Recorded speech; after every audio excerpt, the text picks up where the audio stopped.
अस्सलाम वालेकुम everyone, this is D28 edition और chapter number 9 Pythagoras theorem exercise 9A हम इसकी कर रहे हैं। क्वेश्चन नंबर 1 करने की कोशिश करें। तो अगर आप क्वेश्चन नंबर 1 में देखें तो मैं पहले पाइथागोरस थ्योरम की थोड़ी सी थ्योरी बता दूं आपको छोटी सी, कि बेसिकली पाइथागोरस थ्योरम होता क्या है। पाइथागोरस थ्योरम हमेशा आपको पाइथागोरस थ्योरम हमेशा आपको राइट एंगल ट्रायंगल के अंदर ही मिलेगा। इट डजेंट मैटर कि राइट एंगल किस तरह से है, ठीक है। समहाउ बच्चे सोचते हैं कि राइट एंगल हमेशा सीधा मिलेगा, ठीक है। कभी कभार ऐसे उल्टा भी मिल जाता है। आपने सिर्फ वहाँ पर ये बॉक्स ढूंढना है अपने ट्रायंगल के अंदर। जब आपको ये बॉक्स मिल जाएगा तो इसका मतलब आपके लिए कहानी आसान हो गई, ठीक है। इसमें 3 साइड्स होती हैं, ठीक है। 90 डिग्री के सामने वाली साइड को हमेशा हमेशा हाइपोटेन्यूस कहते हैं, ठीक है। मैं शायद स्पेलिंग गलत लिख दूंगा, उस पर थोड़ा सा एडजस्ट कर लीजिएगा, ठीक है। इनमें से किसी एक को बेस कहा जाता है और किसी एक को सॉरी आप लोग बेस नहीं बोलते, आप लोग कहते हैं एडजेसेंट, ठीक है। ठीक है, इसे एडजेसेंट साइड या फिर बेस साइड भी बोला जाता है, ठीक है।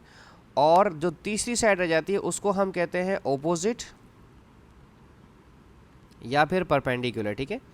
और इसे परपेंडिकुलर भी कहा जाता है, ठीक है। अच्छा, इसको ओपोजिट इसलिए कहते हैं क्योंकि यहाँ पर हम आपको आगे ट्रिग्नोमेट्री में जाके एक और एंगल देंगे। एक तो ये 90 डिग्री है और एक और एंगल यहाँ पर हम आपको कोई देंगे, ठीक है। अच्छा, अब फॉर्मूला इसका ये होता है कि हाइपोटेन्यूस का square is equals to perpendicular का स्क्वायर प्लस बेस का स्क्वायर, ठीक है। और आसान ज़बान में हम इसे लिखते हैं, हाइपोटेन्यूस को हम लिखते हैं C हमेशा हमेशा, ठीक है, या 90 के सामने वाली साइड। और परपेंडिकुलर को हम लिखते हैं A, इस वाली साइड को हम लिखेंगे A। और एडजेसेंट वाली साइड को B लिखते हैं, यानी कि बेस, ठीक है। और इस पर आ जाएगा स्क्वायर। ये छोटी सी थ्योरी थी इसकी, ठीक है। अब हम करते हैं अपने काम को शुरू, ठीक है। पहले ऑप्शन का जो फर्स्ट पार्ट है मैं उसको यहाँ ड्रॉ करने की कोशिश करता हूँ। बिल्कुल ऐसे जैसे बना हुआ है, बिल्कुल डिट्टो वैसे ही ड्रॉ करूँगा मैं, ठीक है, ताकि आपको समझा सकूँ। ये है A। मैंने कहा था कि हमने ये ढूंढनी है छोटा सा बॉक्स। ये आ गया 21 सेंटीमीटर और ये आ गया 20 सेंटीमीटर, ठीक है। ये जो 90 डिग्री बॉक्स के सामने 90 डिग्री वाली साइड होती है, इसको लॉन्गेस्ट साइड भी कहते हैं, ठीक है। कभी कभार टीचर्स आपको लॉन्गेस्ट साइड के नाम से भी इसको पुकारेंगे, इसको कॉल करेंगे, ठीक है। तो फॉर्मूला क्या है, C square is equals to A square plus B square, ठीक है। अब यहाँ इन्होंने C की जगह लिखा हुआ है A, तो आप A ही लिख दीजिए, नो प्रॉब्लम, ठीक है। उसके बाद जो दो साइड्स हैं 20 और 21, इन्हें लिख दीजिए 20 और इस पर स्क्वायर लिखेंगे और 21, ठीक है। ओ, मैंने 21 लिख के 20 बोल दिया, ठीक है। बस वो समझ जाएं, जज्बात समझ जाएं। 21 का जो स्क्वायर होता है वो होता है 441। मैं फिर भी चेक करूँगा, मैं भूल जाता हूँ बाज़ों का। हाँ, 441 प्लस 20 का स्क्वायर होता है 400। और इन दोनों को अगर मैं प्लस करूं तो ये आ जाएगा 841 और ये सेंटीमीटर में है और स्क्वायर भी होगा साथ। अब आपको स्क्वायर ए पे से स्क्वायर हटाना है और इधर से भी, तो 841 का रूट ले लेंगे आप पेपर में 29। वैसे तो आपको मैनुअली निकालना आना चाहिए, ठीक है। और अगर नहीं निकालना आता तो हम किसी और वीडियो में इसको सिखा देंगे कि मैनुअली कैसे निकालते हैं। मैंने वैसे एक वीडियो बनानी है जिसमें मैं बहुत ज़्यादा बेसिक्स कॉन्सेप्ट्स को सिखाऊं बच्चों को, ठीक है। ये आ गया हमारा 29, इसको मैं यहाँ मेंशन कर भी देता हूँ, ठीक है। कोई बच्चा मुझे कंफर्म कर दे प्लीज़ कि हम सही कर रहे हैं या गलत कर रहे हैं, ठीक है। अच्छा जी, प्लीज़ आप लोग बहुत अच्छा करते हैं कि अगर कमेंट सेक्शन में कोई गलती हो जाती है तो बता देते हैं। मैं उसके लिए बहुत ज़्यादा शुक्रगुजार हूँ आप सबका, ताकि फिर हम उस चीज़ को दोबारा से करेक्ट करते हैं अपनी गलती को। ओके, हाँ जी, 29 आ रहा है मेरे पास, मैंने बुक में देख लिया। अब हम देखते हैं पार्ट 20 का, ठीक है। पार्ट बी है मेरे पास, जैसा दिया हुआ है बिल्कुल वैसे ही बनाऊंगा डिट्टो, ताकि आपको बिल्कुल समझ आ जाए कि हम क्या कहानी कर रहे हैं, ठीक है।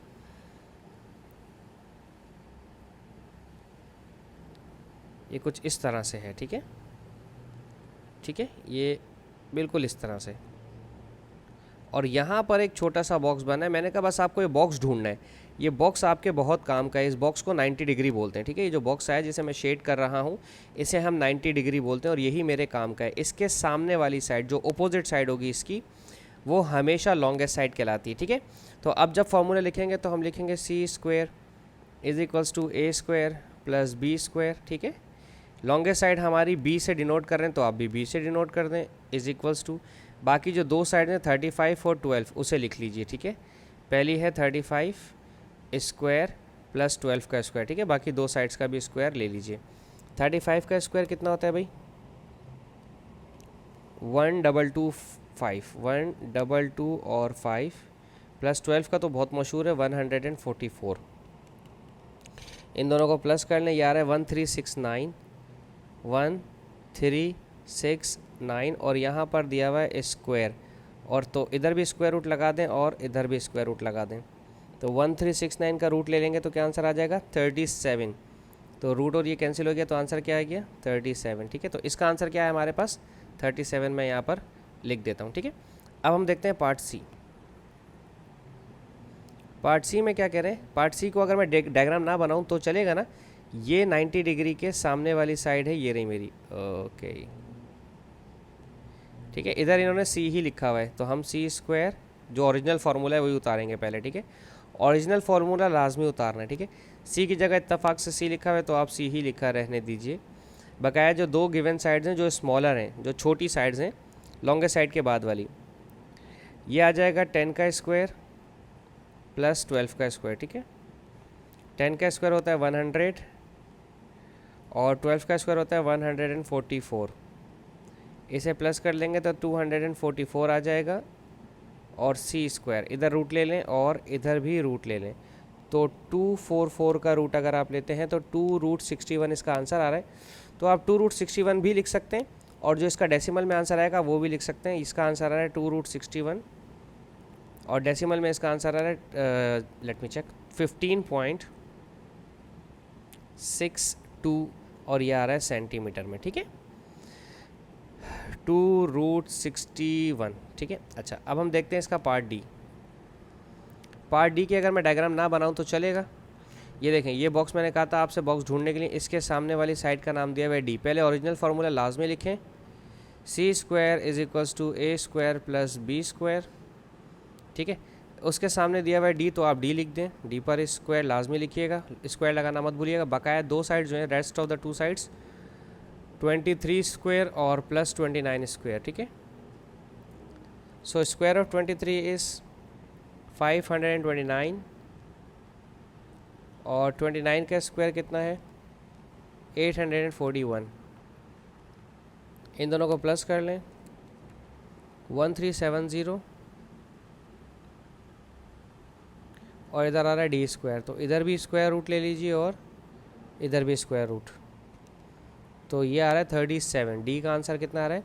37.0 समथिंग, तो हम सिर्फ 37.0 ही लिख लेते हैं। क्या इसने कहा है nearest to the 3 significance figure? नहीं, ऐसा कुछ नहीं कहा। बहरहाल हम इसको फिलहाल इतना ही छोड़ देंगे आंसर। होप सो मैं आपको समझाने में कामयाब रहा हूँ। Thank you so much for watching my channel. अल्लाह हाफिज़।